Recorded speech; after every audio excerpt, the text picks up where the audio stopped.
ストライクフリーダムは機動戦士ガンダムシードデスティニーの後半から登場した機体です。キラヤマトが登場し、デスティニープランを止めるべく戦い抜きました。また劇場版機動戦士ガンダムシードフリーダムでは物語後半でストライクフリーダムに指揮として登場。さらにバックパックにプラウドディフェンダーを装備したマイティストライクフリーダムとしてその圧倒的な性能を見せつけました。そんなストライクフリーダムは非常に人気が高く、数々のガンプラや立体物が発売されており、様々なデザインアレンジがされています。今回はそんなストライクフリーダムのデザイン進化の歴史を見ていきたいと思います。まずストライクフリーダムはガンダムシードデスティニー39話で初めて登場しました。もともとの名称はスーパーフリーダムと発表されていましたが、最終的に現在の名称であるストライクフリーダムとなりました。設定画の段階では関節が金色ということで賛否両論の意見が見られたという話もありますが、実際に動いている姿がかっこよく人気が高まった印象を受けます。前身機であるフリーダムと比較してみると、一見デザインは似たような姿にも見えますが、細部がかなり異なります。まず頭部は正当進化を感じさせるデザインになっています。フリーダムと同じくグレーの頬当てがあるフェイスマスクで、頭部アンテナ周りが四角形から三角形中心の形状に変更されています。両腕部にはビームシールドが追加されました。フリーダムは左腕に実体盾を装備していますが、ストライクフリーダムはビームシールドになったので、その分左腕の自由度が上がりました。またフリーダムの肘裏にはフレームらしき突起がありましたが、ストライクフリーダムにはなくなりました。肩のアーマーはスラスター口が1つから2つに増えています。腰部フロントアーマーは形状が少し変化しましたが、フリーダムの流れを組んでいることがわかります。一方で腰部やアーマーはフリーダムは1枚構成ですが、ストライクフリーダムは前面と同じく2枚構成のアーマーになりました。また腰部側面に搭載されたレールガンは2機ともに前方と後方に展開するものの、フリーダムのものは前方に展開する箇所が折りたたみ式になっているので、展開するとレールガンが前に大きく突き出しますが、ストライクフリーダムは銃口を前に展開するだけの方式に変更されました。胸部に関してはこちらも似た形状に見えますが、ストライクフリーダムは腹部にビーム砲が追加されました。なお設定画を見る限りは腰回りから胸部エアダクトの下あたりにかけてビーム砲が搭載されているように見えますが、このビーム砲の位置は媒体によって大きく変化します。脚部に関してはフリーダムと似たデザインになっています。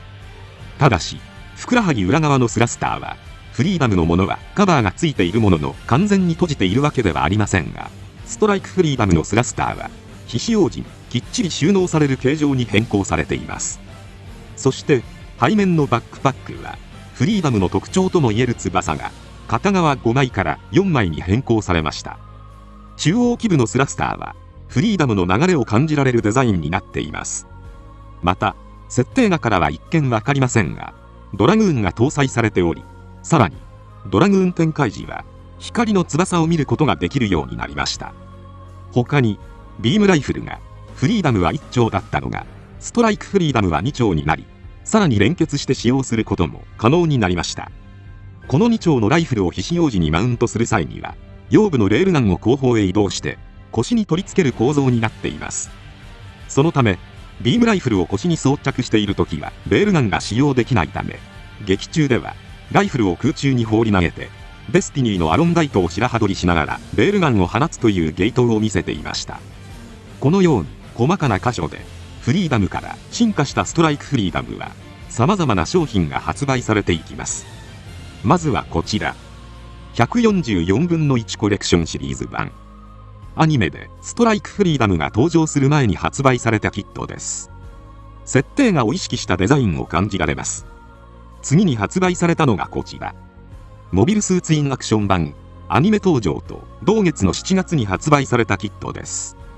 こちらもアニメではなく設定画を意識したデザインに感じられます。そして翌月の8月、ガンプラで登場したのがこちら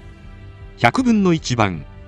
やはり設定画をイメージしたプロポーションのように感じられます。さらに2ヶ月後の10月には144分の 1HG 版が発売。こちらも設定画のイメージが近いように感じられますが、アニメでのスマートなプロポーションが良すぎたのか、どこか物足りなく感じる気もします。ただ、同月10月にはこちらのキットも発売されました。ハイコンプロ版。設定画よりも胴や足が長くなっていて、全体的に長身でスラッとした印象を受けます。翼も大きめにデザインされているので、かなり迫力があるのではないでしょうか。そして11月に発売されたのがこちら、コズミックリージョン版。ハイコンプロと同じくスラッとしたプロポーションになっています。ただこちらはハイコンプロと比べると翼が短めの印象を受けます。またこちらのキットでは腹部ビーム砲の位置が下の方に配置されました。立体物のプロポーションとしてはかなり仕上がっているのではないでしょうか。また同月11月に発売されたガンプラがこちら、60分の1ライトニングエディション。こちらのキットは60分の1のサイズを生かして電飾を内蔵することで、アニメで演出された関節部分やツインアイの輝きが再現されました。設定画に近い頭部ですが、アニメのスマートなデザインに近づいた印象を受けます。またスーパードラグーンの羽が大きめに作られたので迫力が増しました。ただ電飾が内蔵されたがゆえに、発光しないと関節のクリアパーツが生えないことや、電飾を内蔵したがゆえに可動域が狭いという欠点があるものの、電飾に加えてプロポーションが良いので飾り映えするということで高い評価が見られます。そして次に発売されたのがこちら、100分の1マスターグレード版。ライトニングエディションから約1年の時を経て2006年12月に発売されたこちらのキットでは、一気にプロポーションが良くなりました。アニメ内のスラッとした長身のフォルムに展開すると大迫力の巨大な翼を持ちます。なお腹部のビーム砲はマスターグレード版では腰のすぐ上に配置されました。マスターグレード向けの設定画はスラッとしたプロポーションで描かれていて、腹部ビーム砲は腰上ギリギリに下げた位置に配置されています。マスターグレードならではのパーツの色分けや可動範囲も優れており、劇中のかっこいいシーンを再現できる自由度の高いプラモデルということで、非常に評価の高いキットと言われています。また関節の金色の再現が難しかったものの、金メッキを施したフルバーストモード版も同時発売され、かなり劇中のイメージに近い色合いを楽しめるようになりました。次に発売されたのがこちら、ロボット魂版。2010年8月に発売されたこちらのキットは、マスターグレードと同じく小顔で長身、そして巨大な翼を持つという全体的にスタイリッシュなプロポーションになっています。その次に発売されたのがこちら、60分の1パーフェクトグレード版。2010年12月に発売された本キットは、加藤木はじめ氏の監修によってリファインされたガンプラです。設定画では細かなディテールが描かれていて、ドラグーンも大きめにデザインされています。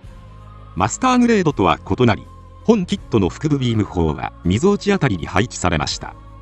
スーパードラグーンを展開するとパーフェクトグレード最大級のスケール感を誇り、翼が折れやすいという声もありますが、付属の専用アクションベースは角度調整できるので、ダイナミックなアクションポーズでディスプレイ可能となっています。プロポーションとしてはマスターグレードとパーフェクトグレードでかなり完成したのではないでしょうか。次に登場したのがこちらのリアルグレード版。3年の時を経て2013年11月に発売されたキットです。マスターグレードやパーフェクトグレードで完成されたプロポーションが144分の1のサイズに落とし込まれています。スマートなプロポーションはもちろん、関節の金色も再現されています。キット自体はアドバンスモビルスーツジョイントが採用されているので、ポロリしやすいという意見もあるものの、完成度の高いキットになっています。デザインはパーフェクトグレードに近く、腹部ビーム砲はみぞおち付近に配置されています。その後登場したのがこちらのメタルビルド版。メタルビルド版はデスティニーが悪魔的に尖りに尖ったデザインにアレンジされたことでファンの度肝を抜いていましたが、ストライクフリーダムも大きくアレンジが施されました。テーマは成長したキラの力強さを表現するパラディンとのことで、連結ライフルはランス、翼はたなびくマントというコンセプトが盛り込まれています。剣部は大きめにアレンジされていて、ふくらはぎのスラスターも収納式ではなく、あえてフリーダムのように出っ張った形状になるなど、全体的にかなりメリハリの効いたマッシブな印象を受けます。レールガンに可動軸が追加されていたり、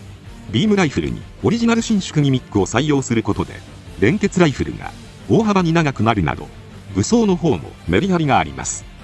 アレンジが効きすぎて、もはや別機体とツッコミを受けることもありますが、その突き抜けたかっこよさから、非常に人気の高いキットとなっています。次に登場したのがこちら。144分の 1HGCE 版。リアルグレードから3年の時を経て、2016年11月に発売されたキットです。スラッとしたフォルムに巨大な翼。HG144 分の1から10年以上の時を経て、大幅にプロポーションが改良されました。その次に発売されたのがこちら。メタルロボット魂版。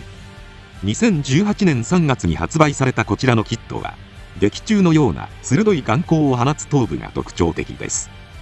ガンプラよりもフェイスマスクが横長になり、剣部が大きめにアレンジされているなど、重田氏が描くプロポーションを徹底的に追求して作られていることが伝わってきます。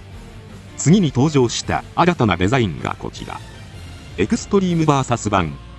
こちらは2022年8月のアップデートで変更されたゲーム内のモデリングとなります。腹部ビーム砲の位置や各部のディテールはメタルビルド版を踏襲しているような印象を受けますが、肩アーマーや脚部の形状はマスターグレードフリーダムバージョン 2.0 を意識した形状のようにも見えます。元のモデリングはマスターグレードストライクフリーダムを意識したデザインでしたが、もしマスターグレードストライクフリーダムバージョン 2.0 が発売されていたらという形でアップデートされたデザインなのかもしれません。そして同年発売されたのがこちら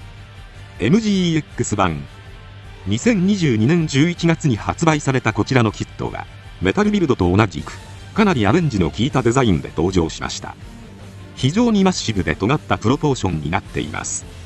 究極の金属表現というテーマからフレームだけでも飾り映えがあることに加え、これでもかと言わんばかりのフレームのチラ見せが可能です。胸部のエアダクト形状、ビームシールド8世紀の形状、腰部フロントアーマーの形状などの各部が従来のデザインとは異なる尖った独特な形状になっています。ふくらはぎのスラスターはメタルビルド版に近くなりました。また腹部ビーム砲は腰に近い位置ですが、マスターグレード版とメタルビルド版の中間のような位置に配置されています。このように元の設定が二準拠したデザインのキットから始まったストライクフリーダムはスタイリッシュなプロポーションになり、金のフレームの見栄えが良くなっていき、メリハリの効いたアレンジが施されていきました。このように様々なアレンジが施されてきた本機ですが、劇場版シードフリーダムでストライクフリーダム2式とマイティストライクフリーダムが登場したことで、さらにデザインが変化しました。ストライクフリーダム2式はまず剣部アーマーの形状が変更されました。それに合わせて内部のスラスターの形状も少し変更されています。前腕部のビームシールド8世紀は少し左右に開いた形状になっています。また手首の装甲が分厚くなりました。下半身に関してはフロントアーマーにモールドが追加されています。リアアーマーは左右で分割されていた2枚のものではなく一体型のスカートになっています。左右のレールガンはビームサーベルラックがレールガンの基部側面ではなくアーマー上部に移行しました。そのためストライクフリーダム2式はビームライフルの必要時であってもわざわざライフルを上に放り投げたりせずにレールガンを使用できるようになったので、白羽取りをする必要がなくなりました。またふくらはぎのスラスターが展開式ではなく元から開いた状態の形状に変更されています。設定画では見ることができませんが、2式のハイブバックパックはドラグーンユニットこそストライクフリーダムと同じ形状ですが、基部にインフィニットジャスティスのような小型のユニットが配置されています。映像を見るとストライクフリーダムと同じバックパックに見えるので、基部のユニットの上にドラグーンユニットをかぶせていると思われます。またマイティストライクフリーダムはこの基部の小型ユニットの上にプラウドディフェンダーを装着する形となります。なお映画内では2式がドラグーンバリアを展開する姿も見られました。例えば暁の場合、バリアを展開する際には複数の砲門からビームを出してバリアを形成しているので、立体的なバリア形成には1機のドラグーンに最低3つのビーム方向が必要と思われます。しかし、従来のストライクフリーダムのドラグーンは、先端にビームの砲門が1つあるだけだったので、それではバリアの形成ができないと思われます。劇中では、従来と同じ砲門から2つのビームが出てバリアを形成しているように描写されているので、2式のドラグーンは砲門の性質が変更されていると推察できます。マイティストライクフリーダムは2式のドラグーンユニットをプラウドディフェンダーに置き換えた形態です。そのため本体の形状は2式と同様となります。プラウドディフェンダーの構造はストライクフリーダムのドラグーンユニットに似ており、2枚1組の翼が回転して開く構造になっています。発表されている超合金版では、横長なフェイスマスクや角張った形状など、シゲタ氏のプロポーションを意識したと感じられるデザインになっています。また、HG 版は、HGCE 版ストライクフリーダムをブラッシュアップしたデザインになりました。HGCE 版と似ているものの、さらに洗練されたフォルムに調整されていることが伺えます。なお、ネット界隈では、プラウドディフェンダーの翼が当初公開された試作品よりも大きくなっているのではという意見も見られます。当初の試作品の方は撮影のアングルが最終品よりも若干上から撮影されているようにも見えるので、目の錯覚なのかもしれませんが、腹部の白い箇所が若干伸びたような気もするので、それに合わせて翼の長さも調整したという気もします。背面画像で見ると変わっていないようにも見えますが、皆様はどう思われますでしょうか。いずれにしても現在の技術を集約した非常に整ったプロポーションに仕上がっているのではないでしょうか。なお、ストライクフリーダムの腹部ビーム砲の配置はイラストや模型など作品によって違うことが多くなっています。腰に近い位置に搭載されているのが正しいと思われますが、下から見上げるアングルだと見にくくなってしまうからなのか、腹部というよりは胸部付近に搭載されているように見えるイラストやキットも存在します。劇場版の後半キービジュアルに映るマイティストライクフリーダムのビーム砲は腹部どころか胸部の上の方にあるので、正しい位置がよくわからなくなってきますが、きっと見栄え重視で位置が変わる兵装なので深く気にしない方がいいのかもしれません。今回は以上となります。チャンネル登録されるかはお任せいたしますので、もしよければもう一本動画を見ていただければとても嬉しいです。